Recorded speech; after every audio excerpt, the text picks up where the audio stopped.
Welcome back, everyone. This is DA Sports. I'm your host, DASASIN. Thank you. This is episode number 17. I want to thank you all for tuning in. In today's episode, we got a few things to get into. Obviously, we got to recap my picks from NFL week number 9. And then since it's the halfway point in the season, we're also going to go over my midseason awards. Basically meaning if the season were to end today, who I think would be the MVP, Coach of the Year, Offensive Player of the Year, Defensive Player of the Year, Offensive Rookie of the Year, and Defensive Rookie of the Year. Now for each one, other than the rookie campaigns, I'm going to give you only 3 options. For the other ones, I'm going to give you 5. In terms of the MVP and Coach of the Year, I'm going to give you a little more detail as far as why I think those are the top 5 candidates. The other ones, I'm just going to give you the names of who I would have put in those positions as of right now. And then after that, obviously, we got to finish with my top 5 and worst 5 NFL rankings after week number 9. So let's get into it. Okay, so to start, we got to recap my picks from week 9. Thankfully, this week was a great week for my picks. To start, let's get into my pick 3.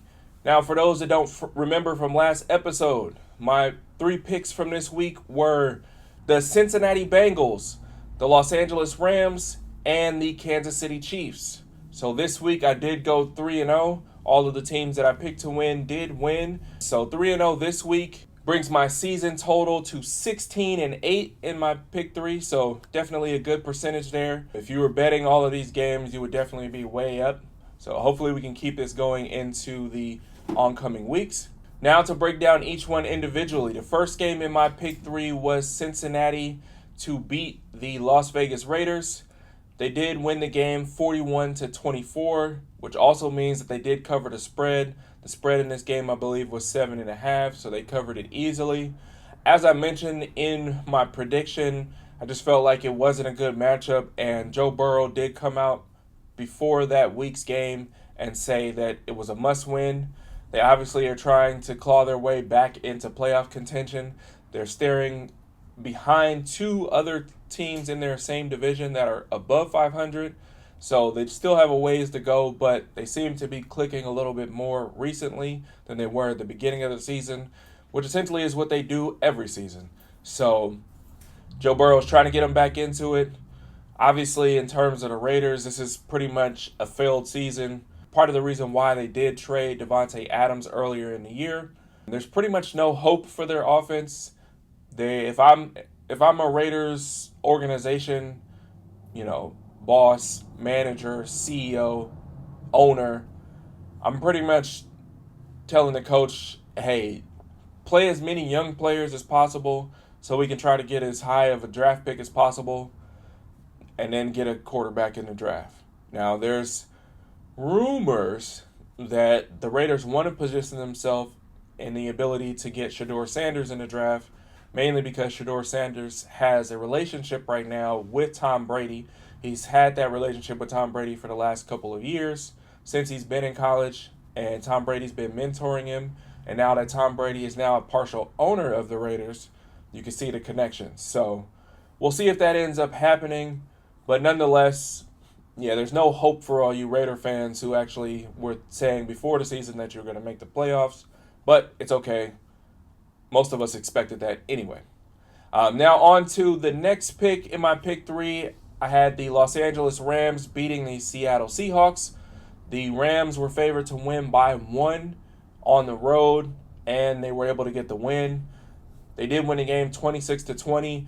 This game was pretty back and forth. Seattle actually got out to a great start. They were leading most of the game, and then in the second half, the Rams finally started getting it back together.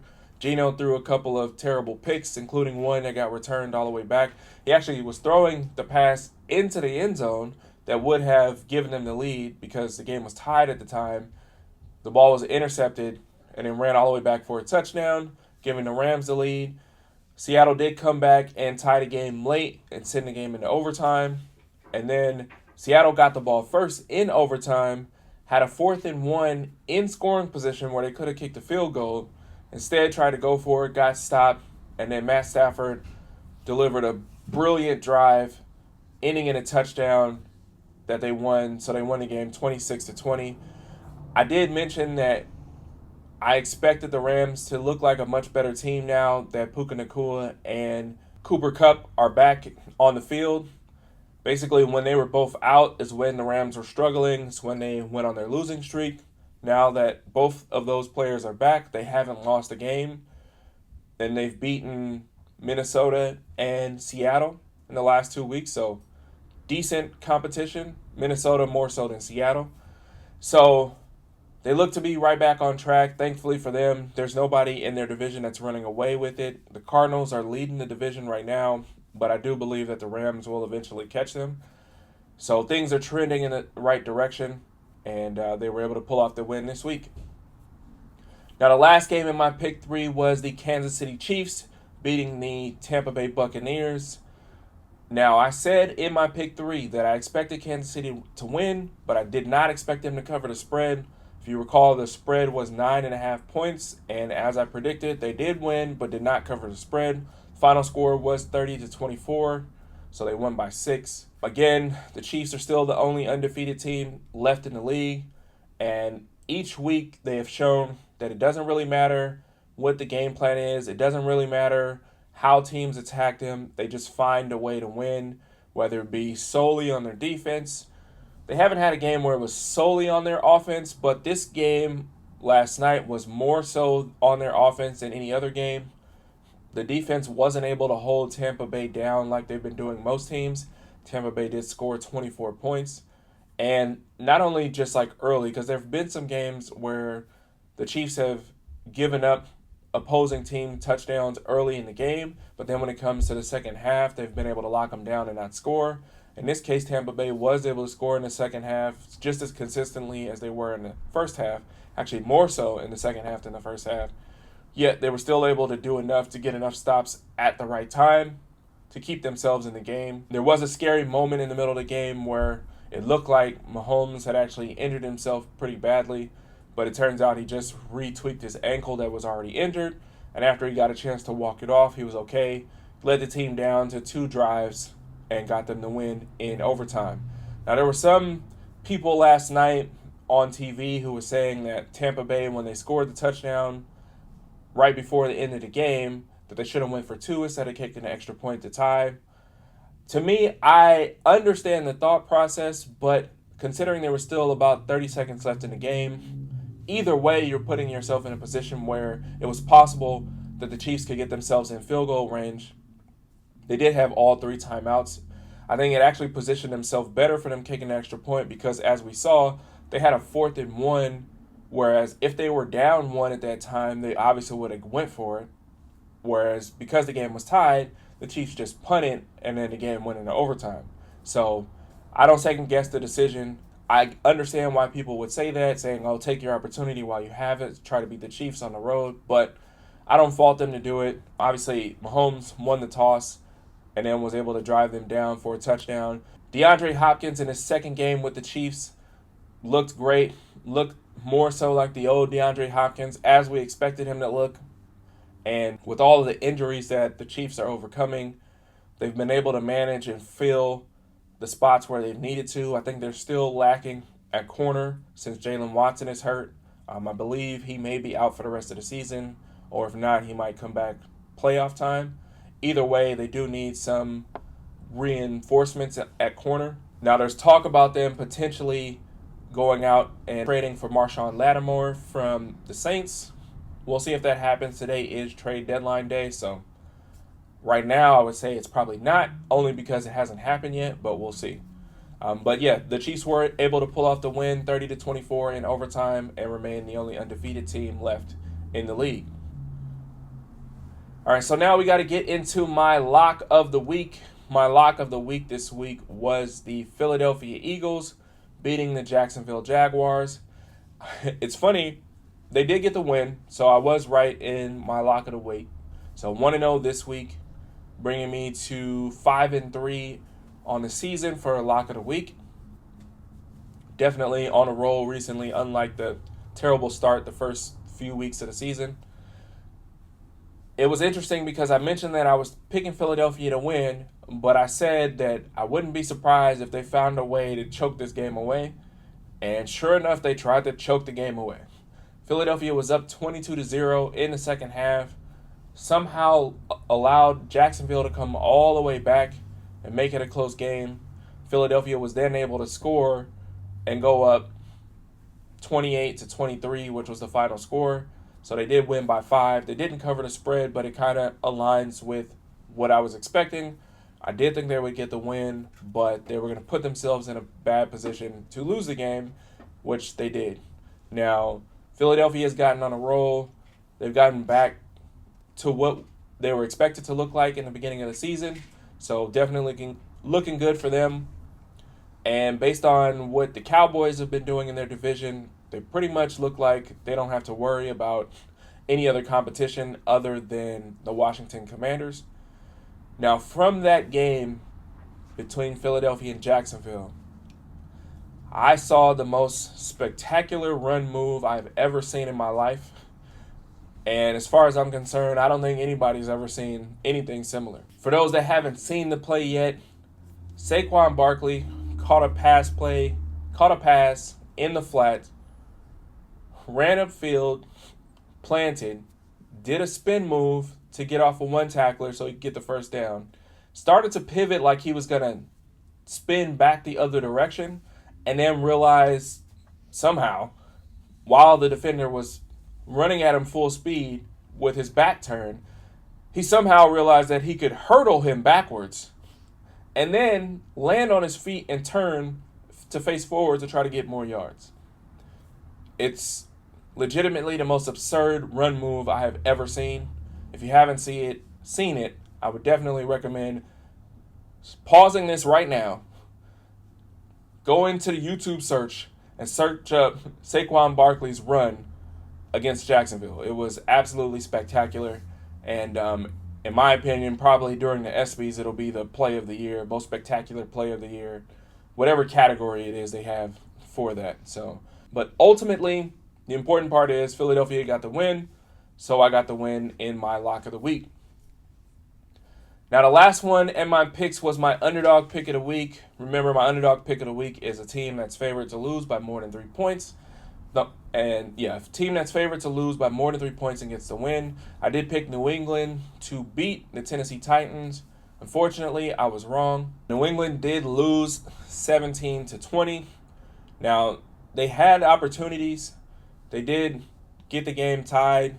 The game did go into overtime, I believe, and Tennessee was able to pull it out. There was, unfortunately, this week another game where an underdog pick of the week would have worked. I believe Carolina was favored to lose by more than 3 points.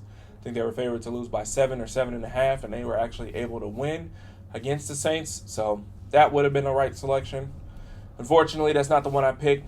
New England, overall, in terms of New England, again, they're another one of those teams that is pretty much trying to position themselves for a high draft pick.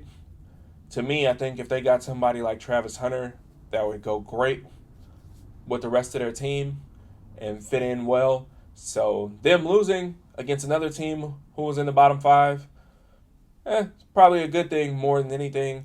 Drake May continues to show that they picked the right quarterback, and going forward they should be okay.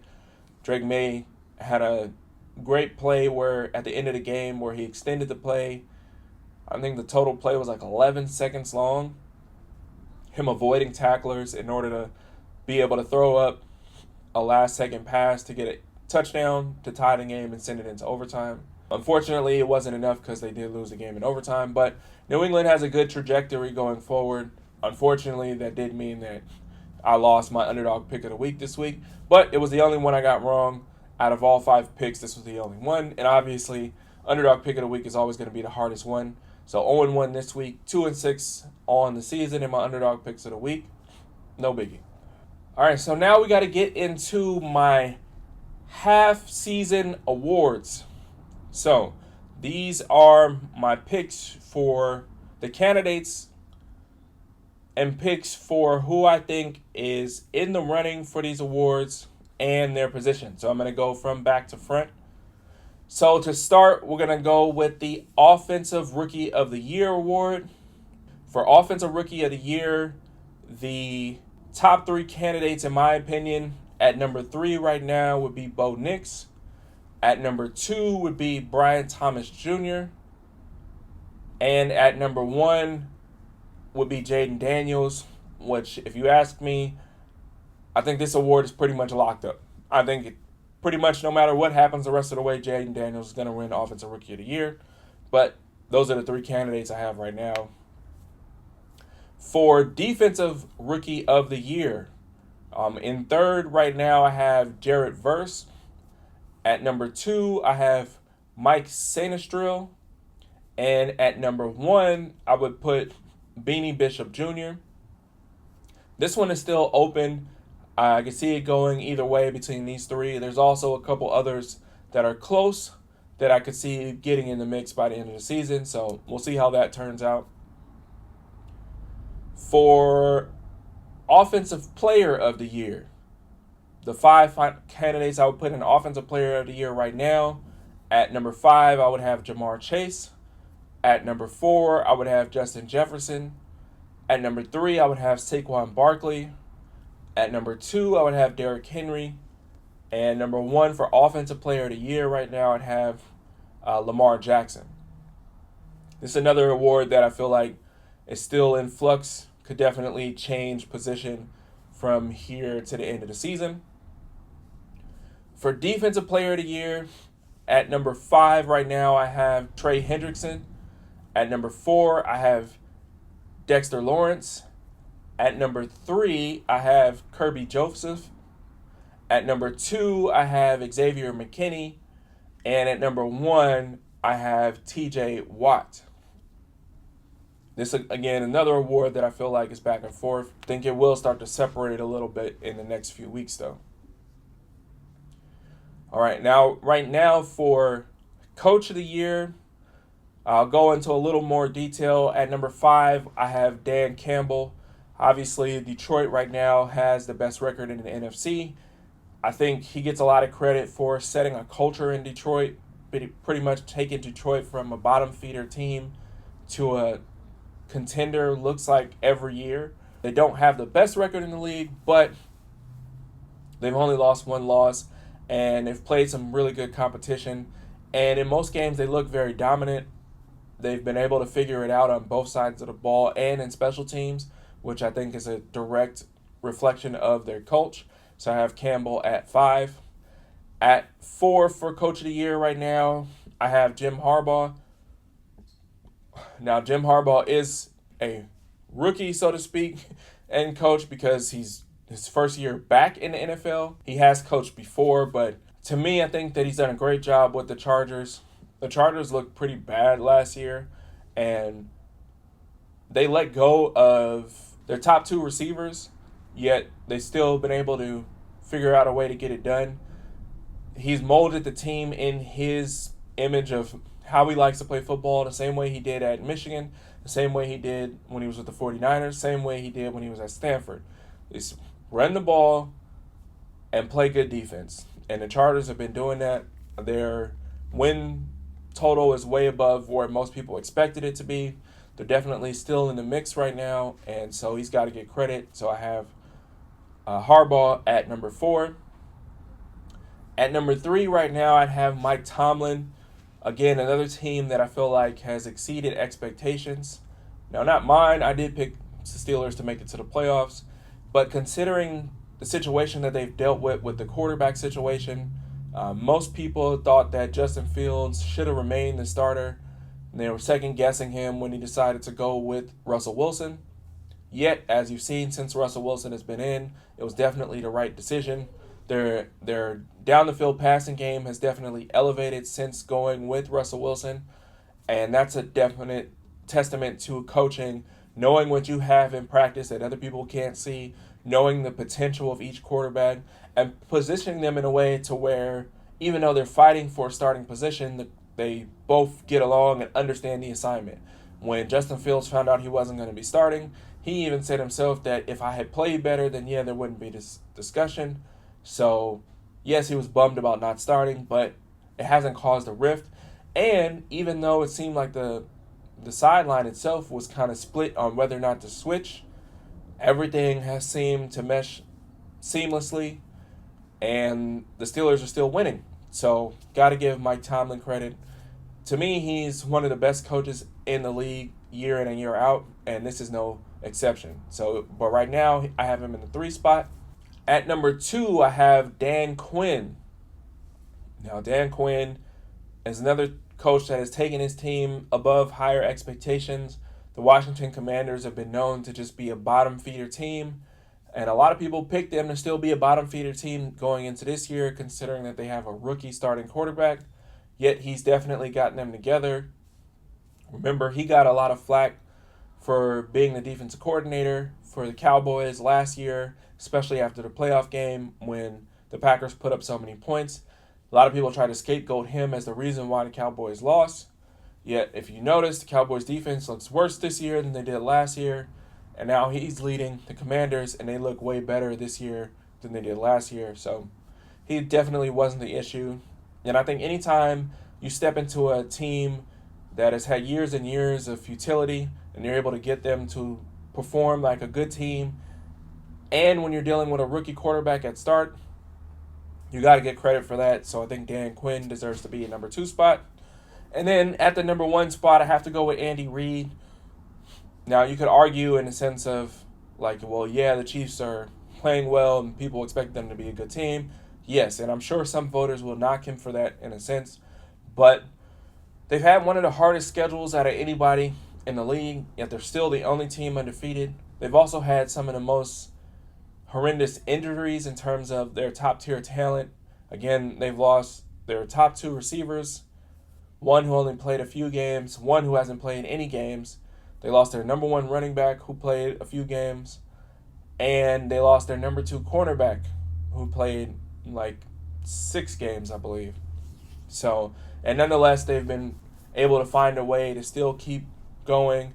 Even when Mahomes wasn't playing his best at the beginning of the season, they're still finding ways to win. And I think that's definitely a testament of Andy Reid setting the culture in Kansas City and making sure that the next man up is always ready to go and that they don't stop their momentum. All right, so now we got to get into the MVP final 5. So in the 5th spot right now for MVP, I'm going with Patrick Mahomes. Yes, statistically, it's not up to where people would expect Mahomes to be, but as you've seen in the last 2 weeks, he's really starting to get it going. I think a lot of his struggles were part because they had so many injuries. The receiving core has been decimated, and there's definitely been some interceptions that were a result of receivers not running the right routes, and then some just from defensive linemen getting their hands in the way. He even had interceptions from drops that landed in somebody else's hand. So that all plays a part in it, but if you notice, when it comes to clutch time, 3rd downs, 4th quarter, and like last night, overtime, Mahomes finds a way to get it done. So even though statistically he may not be looking as great as expected, he's definitely in the MVP race for what he's had to deal with. At number 4 for my MVPs right now, I got Josh Allen. Now, I'll be honest, overall, I think that the Bills have benefited from a weak schedule. The 2 teams that they played that they lost were contenders, and everybody else is pretty much not. But you got to play who you got to play, and I think the only reason that they're able to get through these wins is because of Josh Allen. Their team, I feel like, doesn't have the same level of talent as they did last year, although I think their running game this year is way better than it was last year. Their receiving core is not as good, although they did just get Amari Cooper, which kind of makes it closer to what it was last year. Still not quite the same, but it looks like the coaching staff has put more trust in Josh Allen this year, and he's gotten the job done for the most part. Definitely fixed his turnover issue, which is huge. Even though he's had interceptions in the last 2 games, it's still touchdown to interception ratio is still really, really good, so he deserves to be in the MVP race. I have him at 4 right now. At number 3 in my MVP race, I have Saquon Barkley. I think he's definitely kind of solidified their running game. Philadelphia has always been known for having a good running game, but he's made it more explosive in terms of showing the ability to take small runs and make them big, or small passes and make them bigger. Saquon Barkley is definitely missed in New York by all the fans and teammates. Obviously, ownership and the GM thought it wasn't worth it, but we'll see how they look. But Saquon Barkley has definitely made a huge difference, and I believe he should be third in the MVP race right now. At number 2 in my MVP race right now is Derrick Henry. Derrick Henry is on pace to be around 2,000 yards this season, which is spectacular. If he does do it, he'd be the first player ever to go over 2,000 yards in 2 different seasons. And I don't think there's anything stopping him from getting there, so he looks really impressive. To me, he definitely deserves to be in that top-tier MVP race because he is a direct correlation to their wins and their losses. In the games they've lost, they haven't given him the ball as much. In the games that they've won, they have. I believe he's averaging about 14 carries per game in the losses and around 20 to 21 carries per game in their wins. So definitely give Derrick Henry the ball. Hey, hello, kind of obvious. Because even one of their losses, he was averaging 6.6 yards per carry, but they only gave him the ball 11 times. Make it make sense. I don't know. But so Derrick Henry is number 2 in my MVP race right now. But at number 1 right now in MVP, I got to give it to Jared Goff. Again, they have had one of the best records in the league so far. And Jared Goff has played phenomenal. I believe in the last 4 or 5 weeks, they have more touchdowns than incompletions, which is absurd. So definitely got to give it to Jared Goff right now. Not one of the things you would ever expect. If you look back to the time when Jared Goff was first drafted by the Rams, I actually even had a bet with a friend that Jared Goff would never make a Pro Bowl. That doesn't look to be the case now, and to me, he's leading the MVP race with his play on the field. All right, so now to quickly finish this episode, we got to get into my top 5 and worst 5 rankings after week number 9. So at number 1, obviously, we got to go with the Kansas City Chiefs. Still the only undefeated team in the league that continue to get it done week after week. I pretty much went over it in talking about the game itself against Tampa Bay. It's pretty much a no-brainer. They deserve to be number 1. Also to me, the no-brainer at number 2 is the Detroit Lions. Second best record in the league. Only team with only 1 loss in the league. And they continue to do it against decent competition. And they continue to show they can do it no matter what the circumstances is. Whether that means they need to run the ball, pass the ball, get stops, have huge plays in special teams, or play in inclement weather like they did this week against the Packers. At number 3, I'm still going with the Minnesota Vikings. Their defenses looked explosive. Their offenses looked explosive.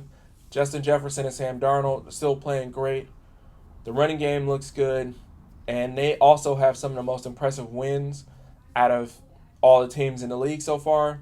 Only 2 losses on the season, and both losses were to 2 good teams. So they deserve to be in that 3 spot. At number 4, even though they lost, I'm actually still going with the Green Bay Packers. Yes, they lost this week, but they lost to the Detroit Lions, who, like I said, are the second best team in the league. And they still look decent enough. They did struggle in the weather. Jordan Love was also injured, so that plays a little bit of part of it. But nonetheless, I still think that the Packers are still the 4th best team in the league. And at number 5, I got to go with the Washington Commanders. They were in the top 5 earlier in the season, then they fell out after the loss to Baltimore, but has since shown that they deserve to be back in it right now. Yes, 2 weeks ago, they won on the last-second Hail Mary, but I think part of being a good team is finding ways to win no matter what. And then this week, had another tough division game against the Giants, but were able to get it done. So to me, they deserve to be in that 5th spot. So now for the worst 5. At 28, we got to go with the Tennessee Titans. The Titans did get a win this week, but it was against another bottom 5 team, so you can only go up so far. But they got a win. Definitely showing that they look better with Mason Rudolph than they do with Will Levis. So they deserve to be in that 28 spot. At 29, we got to go with the Las Vegas Raiders. Now, for the longest time, I didn't have them in my bottom 5, but it's inevitable at this point. They've been losing too many games in a row, and they essentially look like they're punting on the season. So they deserve to be back into this bottom 5 where I probably would say they're going to be for the rest of the season. So congratulations. Welcome home, Las Vegas Raiders. At the 30 spot, I got to go with the New England Patriots. They did lose this week again, and they lost to a bottom 5 team. So they deserve to be in this spot. I do feel like they have a bright future, but nonetheless, right now they're still the 3rd worst team in the league. And at number 31, we got to go with the Carolina Panthers. Yes, they were the worst team in the league for the longest time, but they got a win, so they move up 1 spot to 31. Still don't look great going forward, but nonetheless, they're at 31 for now. And at 32, the team that they beat, the New Orleans Saints. Saints lost to the worst team in the league, so now they're the worst team in the league. They've lost 7 straight after winning 2-0, after winning their first 2 games. They have dealt with some injuries, but Derek Carr seems to be regressing. They just fired their head coach, so essentially their season is pretty much done. So they deserve to be in the 32 spot and round out the worst 5. So that's it for this week's episode. Again, I want to thank you all for tuning in. Please make sure you like and subscribe and share wherever possible. And I look forward to seeing you in the next episode. Peace.